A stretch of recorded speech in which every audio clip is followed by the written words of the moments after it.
Okay, we're continuing with the topic of what's leading to economic restructuring during the 1970s. And as I mentioned, this requires us to dial back all the way to the end of World War II, 1944, 1945. And as we had discussed here so far, um, the American planners were faced with the question of how to prevent another Great Depression, as well as how to prevent another world war from erupting, from breaking out. And the two are connected because World War II itself is connected to the Great Depression. Okay. As we were discussing, amid the trade war that happened during the Great Depression, it led to mass suffering of people, especially in Europe. Okay. Certainly Americans suffered, but in a country like post World War One Germany, where they're already responsible for paying, war reparations because they were blamed for World War One. Well, their inflation was so massive that at the end of the, not at the end, but amid the depression in Germany, the everyday person was burning paper money just to keep warm. Right? It was it was worthless. In other words, paper money. All right, because of the high inflation and economic infirmity that afflicted Germany at this time. So what does that have to do with World War II? It made the suffering Germans receptive to fascist ideology. Okay, to the preaching of the Nazi Party and the speeches of Hitler, who promised the masses that he would deliver them from their suffering. And not only that, the Nazi Party and Hitler in particular would restore Germany to its, imperial heights as a great country, right? And the suffering masses were receptive to this, all right? So that's the link there. So again, returning to the American planners with the end of World War II, in full knowledge of this link between the Great Depression and World War, they certainly didn't want a world war to erupt, World War III, so to speak, right? So what should they do to prevent the two? And here is their answer, okay? Their answer was to reverse protectionism, as we had discussed, right? And do the opposite. You remove all barriers to trade, okay? And this is going to lead to the free flow of, capitalism all over the world, okay? And this system was called the Bretton Woods system, okay? Now, it's more complicated than what I just mentioned. Certainly, it involved more than reversing protectionism and removing barriers. But basically, what happened with this Bretton Woods system, once you reverse protectionism, eliminated protectionism, right? And you let capitalism just freely flow throughout the United States, well, that's going to lead to the internationalization of open trade. Okay. So this was the system. By the way, you should intuitively think about this. What is the what is the barrier to this? Well, it's the Cold War. It's socialism, right? Socialism is the opposite of capitalism. So the two political economies were fighting each other in this ideological war to promote their economic system that they wish to internationalize. Okay, but again, that's a whole other topic. All right, so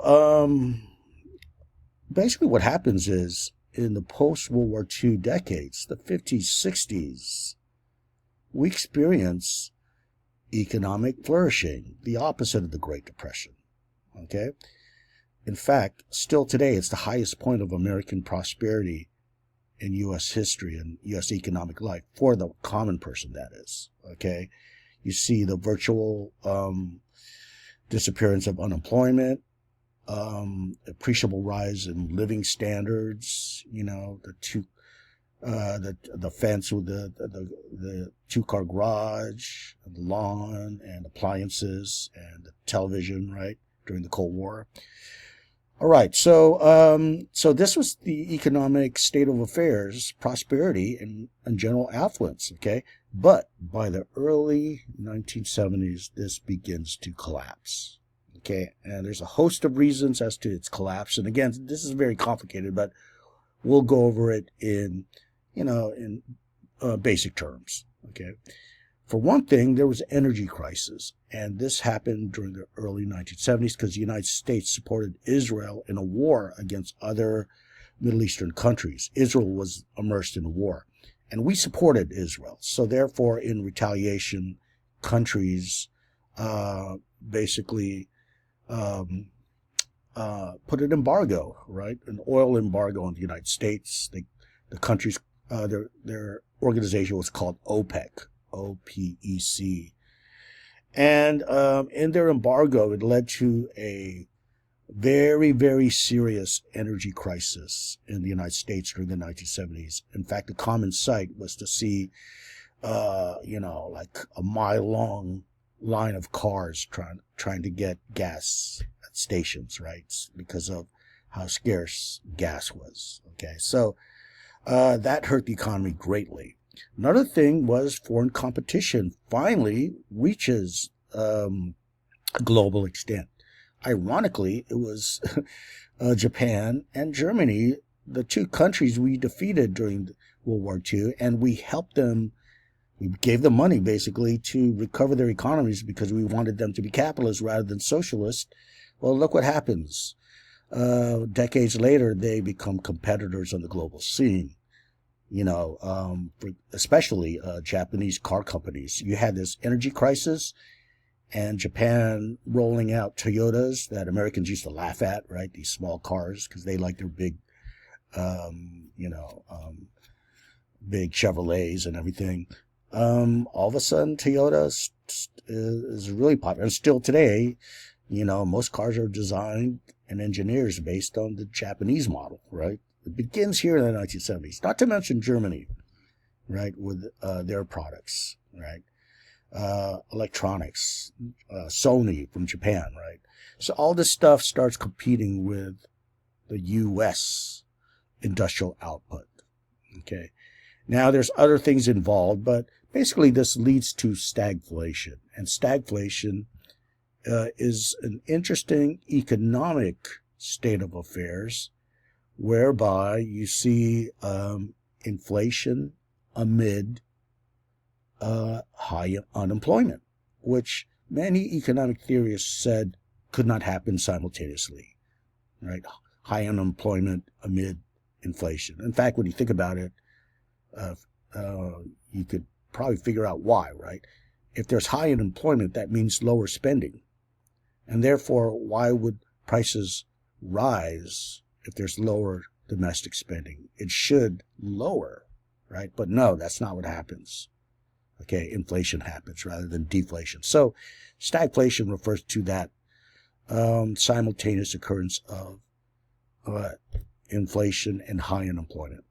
Okay, so again, it's more simplistic, or the way we're discussing it is simplistic. It's actually more complicated, but here's what's preoccupying right now. This economic crisis in the 1970s is going to lead to the economic restructuring of the U.S. economy. Okay? What's going to happen is capitalist leaders, CEOs and what have you, are thinking of a solution. What is the response amid these conditions? Well, one response, perhaps the most decisive, right, in terms of impact, was to decide to take production outside the U.S. and relocate to a third world nation or a developing nation. Okay, meaning, hey, let's pack up the, close down the factory in Detroit, in Pennsylvania, and what have you, and move it to Mexico, move it to Nicaragua, move it to the Philippines, to the Indonesia, to China. during the 1970s, right? And why are you doing that? Because the climate was favorable for that, right? In the United States, you had high unionism and minimum wage to deal with, plus workers' rights. But if you take the factory and open it in Mexico, not only is the government of Mexico wanting you to do that because it helps the Mexican people, but also, let's say in Mexico, there's no workers' rights, there's no unionism, there's no minimum wage, there's even child labor, right? You've heard of the sweatshop thing, right? Where little kids are making Nike shoes, right? This is what I'm talking about. So it's important to take note of this very fundamental shift in the U.S. industrial economy here. Now, whereby in the past, the United States, pulled cheap labor into the country, right? Let's remember the Chinese laborers working on the railroad, Japanese agribusiness working in the fields, certainly Mexican field workers, European immigrants working in the factory of Chicago or Pittsburgh or what have you.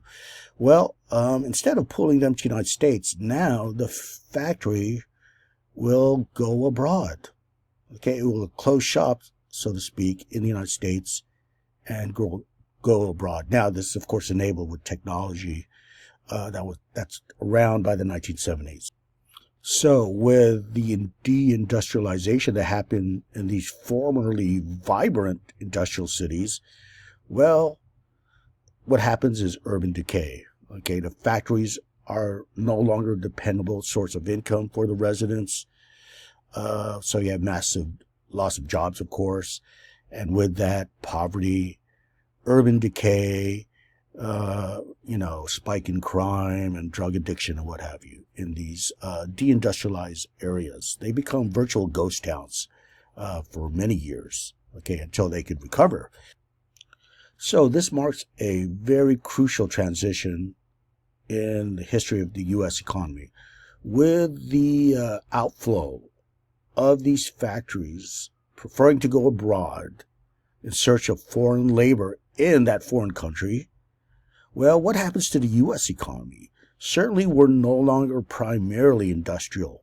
Okay, that doesn't mean that there's no factories left. Of course there are, but that's not our primary modality in terms of economic production. Now we transition to become a service economy, okay? An economy that provides services. That's everything from food service, restaurant business, right? Hotels, what have you, right? To legal service, and what have you. Okay, so it could be professional, healthcare service, right? This is what our economy is today. In fact, I'm willing to bet that for those who have a job out there, your job isn't in the industrial sector, I'm willing to bet. That is to say, you don't work in a factory, right? It's most likely you work in the service economy, okay? Because this is what primarily describes our economy today. The U.S. is a service economy. Okay, so what's the labor market like in a service economy? Well, economists break it down to two types of occupations that characterizes the service economy's labor market. There's the secondary occupation and primary occupations. The distinction is this, okay, and it's very important to understand this as we discuss immigration. Primary occupations are those occupations within the service economy, and I have to keep emphasizing that, right? Within the service economy characterized by high pay and benefits, usually requiring education or training, if not advanced education, right? Advanced degrees. That's opposed to those jobs characterized or called secondary occupations in a service economy that require virtually no education, and there's little mobility, not to mention pay is very low, okay, and very little benefits, certainly not comparable to primary jobs, okay?